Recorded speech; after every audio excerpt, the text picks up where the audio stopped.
Küçük Kü, Müzika Okulun yeni binası, yerler ta gıcırdamayırlar, taze boyalar duvarlarda, beyaz kapılar hem şavklı klaslar. 30 yılın süresinden iyice açıldı Müzika Okulu, o sefte ev kendisine buldum. Okul büyük, hor burada geçer. Öbür okul bizde küçüktü, sadece 4 odacıkta, orada yapamadık hor, bizde 2 olmadı hor. Bu koronavirüsle diyene hiç de uşakları toplamadık çok.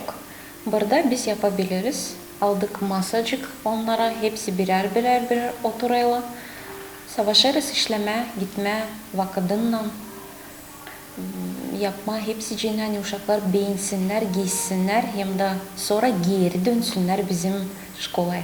Şimdiki zaman 44 uşak bilgi okulda kabul ediyorlar. Genç müzikacılara yapıldılar iyi koşullar. 25 bin harcandı ki değiştirilsin pencereler, hem 18 bin lei yeni kapılara gitti. Lazım aldık hani uşaklar gelsinler buraya da kendilerini güzel bir evde gibi yaşasınlar.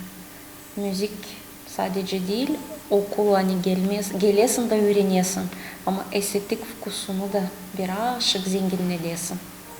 Piyano klasın yöneticisi Valentina Pançeva 3 yıl sıra vardır Köyün Müzika Okulu'nda öğretir. Ama o tutar aklısında nice zordu eski binada kendi işini götürme.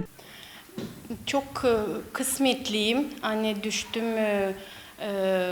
bu müzika okulunda işleme. Sevinirim, hani var uşaklarım, hangisler bana gelirler.